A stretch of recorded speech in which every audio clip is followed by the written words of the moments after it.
বন্ধুরা দেখো, সকাল সকাল মা আজকে দারুণ একটা রেসিপি বানিয়েছে। তোমার হচ্ছে চিড়ে দিয়ে দারুণ টিফিন রেসিপি। ভেতরে কিন্তু আলুর পুর দেওয়া আছে। মা এগুলো দইয়ে ভিজাচ্ছে। এগুলো শুধু তোমরা চাটনির সাথেও খেতে পারবা, আবার দইয়ের সাথেও খেতে পারবা। দুই ধরনেই ভীষণ ভালো লাগবে। আমরা তো দুইভাবেই খেয়েছি বন্ধুরা। যেহেতু ভিডিও রেসিপি করা হয়েছিল, বেশিটা দই দিয়েই খেয়েছি, আর অল্প আমি চাটনি করেছিলাম, চাটনি দেখেছি। পরের দিন মা টক দইয়ের রেসিপি করেছে, গন্ধ দই। আর আমরা বাড়িতে পুচকুসোনাকে কখনোই কেনা দই খাওয়াই না। কেনা দই 100 মতো কিনে আনা হয়, সেটাতেই ঘরে টক দই পাতা হয়, সেটাই সোনা খায়।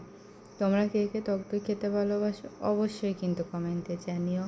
আর আজকে সোনার মন পছন্দ দুটো জায়গায় ঘুরতে নিয়ে গেলাম, কিন্তু কিছুতেই ওকে বাড়ি নিয়ে আসতে পারছিলাম না। এমন এক ভয়ানক পরিস্থিতি দাঁড়িয়েছিল বন্ধুরা, সেটাই তোমাদের সাথে শেয়ার করব। আর এদিকে দেখো, আমি কলা, পেঁপে, আলু কেটে নিয়েছি, আর এদিকে তেলাকুচি শাক নিয়ে নিয়েছি, ভালো করে ধুয়ে নিচ্ছি। এই দিয়ে করব।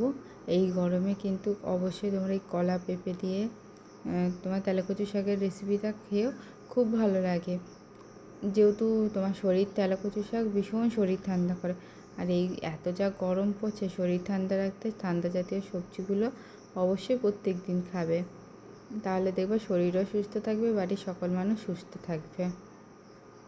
মশলার মধ্যে আমি পেঁয়াজ, রসুন, আদা, আর তো আদা দিইনি, জিরা গুঁড়ো, ধনিয়া গুঁড়ো দিয়েছি।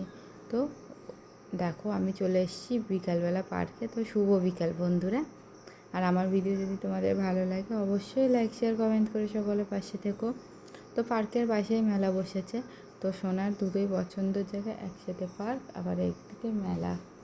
এদিকে দেখো, সোনা প্রথমে আজকে পার্কে নিয়ে এসেছি। তো ডাক্তারখানায় নিয়ে গেছিলাম নর্মাল চেক আপের জন্য।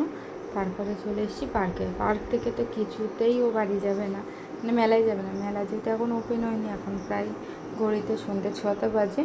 তো দেখে কিন্তু বোঝাই যাচ্ছে না সন্ধ্যে 6টা বাজে, বলো। তো দেখো, ও ওই স্লিপটা থেকে কাউকে নামতেও দেবে না, নিজেও নামবে না, ওখানেই বসে থাকবে।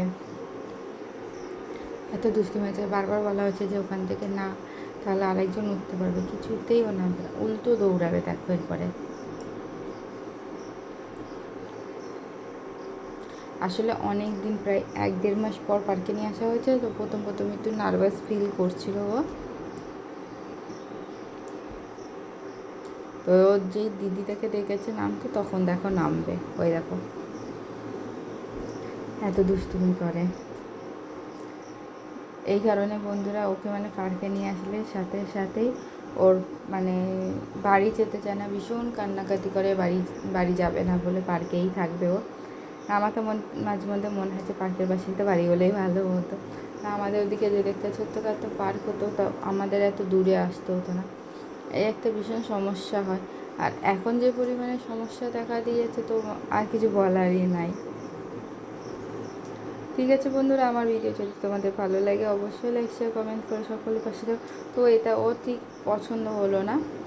এটা যেহেতু বড়োদের পারছিল না, তারপরে অনেক কষ্টে জবরদস্তি করে মেলায় নিয়ে চলে এসেছি। তো মেলায় গিয়ে এখনও গাড়িতে উঠবে বন্ধুরা। আর এই একটা পুতুল পেয়েছে, ব্যাস। ও গিয়েই বলে আমি এই পুতুলটা নেবো, এই পুতুলটা নেবো। ও তো এই হেলিকপ্টারটাই বসবে এখনও। স্তুতি সোনা তাহলে হেলিকপ্টারে করে আজকে ঘুরবে। তো সবাই ভালো থেকো, সুস্থ থেকো, টাটা, বাই বাই। ও এখন হেলিকপ্টারে উঠবে, আর এখন আমরা দুজনে ঘুগনি খাবো। ওর দোলনা চড়তে চড়তে আমাদের ঘুগনিটা শেষ হয়ে যাবে। ভালো থেকো সবাই।